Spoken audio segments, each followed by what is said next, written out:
आज हम डिस्कस करेंगे सीपीसी के ऑर्डर 1 रूल 10 जो कि बात करता है कि अगर किसी व्यक्ति को गलत रूप से सूट में एज अ प्लेंटिफ बना लिया गया हो या तो ऐसे व्यक्ति को कैसे उस सूट से हटाना है और सही व्यक्ति को उस सूट में लाना है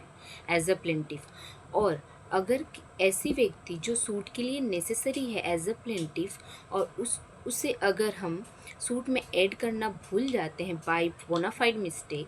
तो उस व्यक्ति को कैसे ऐड किया जाए वो। और या फिर किसी ऐसे व्यक्ति जो सूट के लिए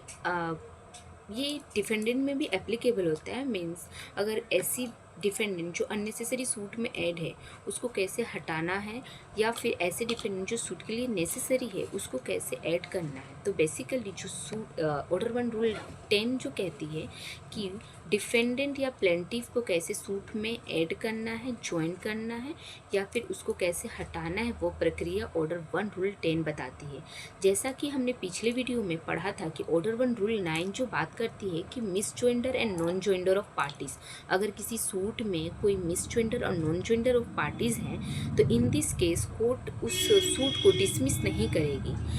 तो इसकी रेमेडी क्या हो सकती है, वो है amendment of plan by application by apply under the application of order 1 rule 10। Order 1 rule 10 की एप्लीकेशन के द्वारा हम उस सूट में अमेंडमेंट करके उस मिस ज्वाइंडर और नॉन ज्वाइंडर जो ऑर्डर 1 रूल 9 में दी गई है उसको हम पार्टी को हटा भी सकते हैं और ज्वाइन भी कर सकते हैं। और एक बात हम समझ लेते हैं, सब्स्टिट्यूशन ऑफ पार्टीज़ और सब्स्टिट्यूट ऑफ पार्टीज़ और एडिंग ऑफ पार्टीज़, ये दोनों में डिफरेंसेस क्या है। Substitute of parties means replace करना, पार्टीज़ को रिप्लेस करना। मान लेते हैं किसी कंपनी में जो मान लेते किसी सूट में हम एज अ प्लेंटिफ जो होनी चाहिए थी बी नाम का व्यक्ति, हमें सूट में लिखना था एज अ प्लेंटिफ, लेकिन बाय बोनाफाइड मिस्टेक हम क्या करते हैं, उस सूट में ए नाम के व्यक्ति को हम एज अ प्लेंटिफ बना देते हैं। तो इन दिस केस क्या होगा कि हम अगर कोर्ट की परमिशन के साथ अगर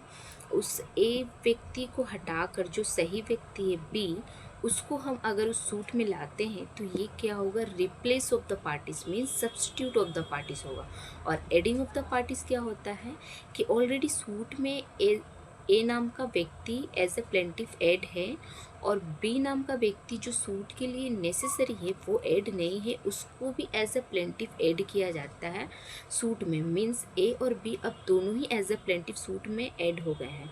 तो बी को जो ऐड किया गया है ये एडिंग ऑफ द पार्टीज कहलाते हैं। सो ये रहा हमारा substitute and adding of the parties. अब हम पढ़ते हैं डायरेक्ट लैंग्वेज में ये ऑर्डर 1 रूल 10। ऑर्डर 1 रूल 10 की सब क्लोज 1 कहती है प्लेंटिफ के बारे में, where a suit has been instituted in the name of the wrong person as a plaintiff or where it is doubtful whether it has been instituted in the name of the right plaintiff। Means अगर दो situation हो जहाँ पे wrong person as a plaintiff suit में लाया गया हो, या फिर अगर डाउटफुल हो कि ये जो प्लेंटिफ है वो राइट है या रॉन्ग, तो ये दो सिचुएशन में कोर्ट क्या कर सकती है, at any stage of the suit if satisfied that suit has been instituted through a bona fide mistake. अगर सूट के किसी भी स्टेज में कोर्ट सेटिस्फाइड होती है कि ये जो सूट को इंस्टीट्यूट किया गया है wrong person as a plaintiff बनाकर, या फिर ये डाउटफुल अराइज हुआ है प्लेंटिफ राइट है या रॉन्ग, ये दो सिचुएशन में अगर सूट को इंस्टीट्यूट किया जाता है तो अगर ये सिचुएशन बोनाफाइड मिस्टेक के द्वारा इंस्टीट्यूट किया जाए तभी कोर्ट अलाउ करती है कि वो पार्टी को सब्स्टिट्यूट कर सकते हैं या ऐड कर सकते हैं पार्टी को कोर्ट में। अगर कोर्ट को लगे कि ये जो पार्टी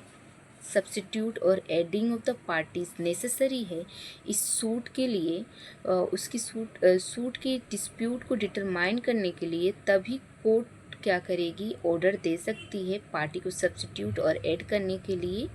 जब बोनाफाइड मिस्टेक हो, जहाँ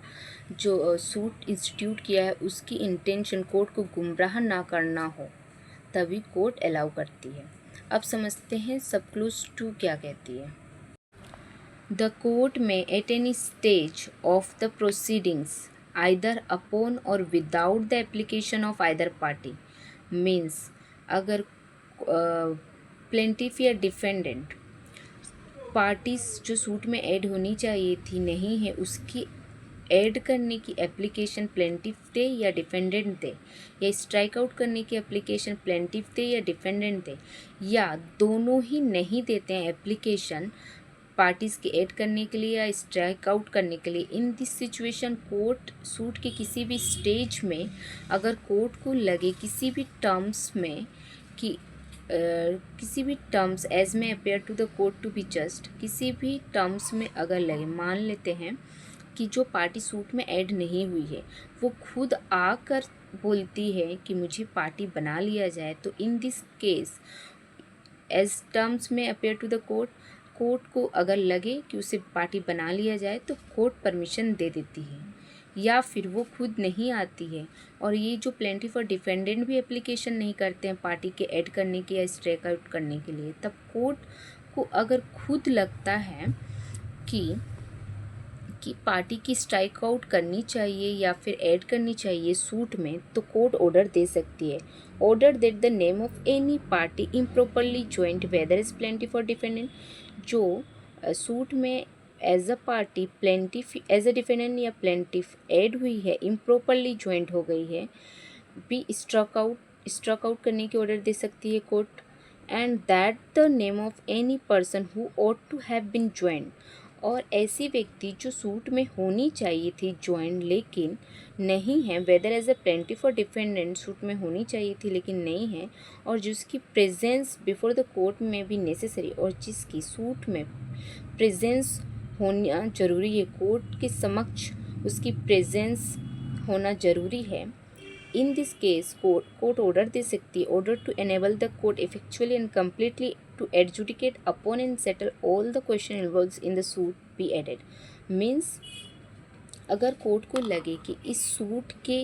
जो इशू के जो क्वेश्चन है उसको सेटल करने के लिए जो पार्टी जो सूट में ऐड नहीं हुई है उसको ऐड करना ज़रूरी है, उसको कोर्ट के समक्ष लाना ज़रूरी है, तो कोर्ट ऑर्डर दे सकती है उससे ऐड करने के लिए। या फिर कोर्ट को लगे कि ये जो पार्टी सूट में ऐड है उसको स्ट्राइक आउट करने की, तो वो स्ट्राइक आउट करने की भी ऑर्डर दे सकती है, मीन्स उसे सूट से हटाने के भी ऑर्डर दे सकती है। ये रहा सब क्लोज 2। अब सब क्लोज 3 क्या कहती है वो देखते हैं। No person shall be added as a plaintiff suing without a next friend or as the next friend of a plaintiff under any disability without his consent, means ऐसे व्यक्ति को एज अ प्लेंटिफ ऐड नहीं किया जा सकता है जो eligible ना हो सूट के लिए, डिसेबिलिटी हो, जो मानसिक रूप से बीमार हो या फिर जो माइनर हो, ऐसे व्यक्ति को हम सूट में direct as a plaintiff add नहीं कर सकते। उसके लिए हमें क्या करना होगा, उसके फ्रेंड, नेक्स्ट फ्रेंड मतलब उसके जो माता पिता हैं या फिर उसके जो फैमिली मेम्बर हैं, उनके परमिशन से ही हम उस पार्टी को एज अ प्लेंटिफ ऐड कर सकते हैं सूट में।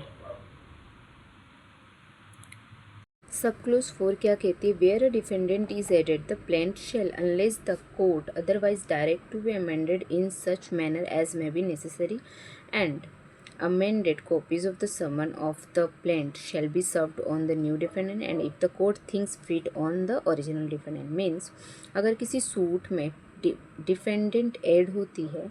तो उस प्लेंट की अमेंडमेंट करनी पड़ती है, वो अमेंडमेंट कॉपी एंड समन जो जिस पार्टी को हम ऐड किए हैं एज अ डिफेंडेंट उसको हम समन भेजते हैं with the copy of amendment plaint,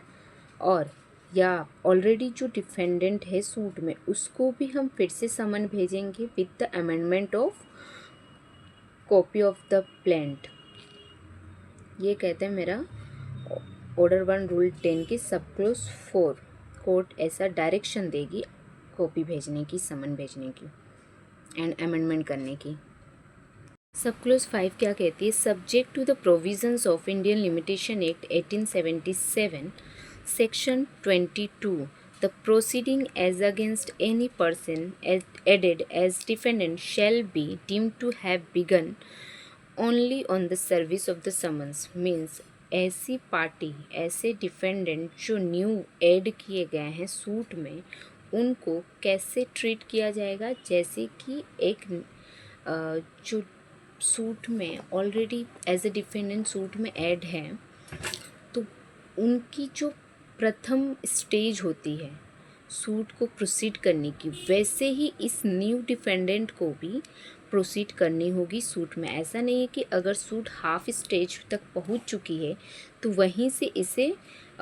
शुरू करना होगा, ऐसा नहीं है। सूट में जैसे जवाब देना होता है, रिटन स्टेटमेंट किसी भी डिफेंडेंट को समन रिसीव्ड होने के बाद, समन सर्विस होने के बाद, वैसे ही ये न्यू डिफेंडेंट जो ऐड होगा उसे भी वैसे ही प्रोसीड करना होगा इस सूट के साथ। ऐसा सब क्लोज 5 में बताया गया है।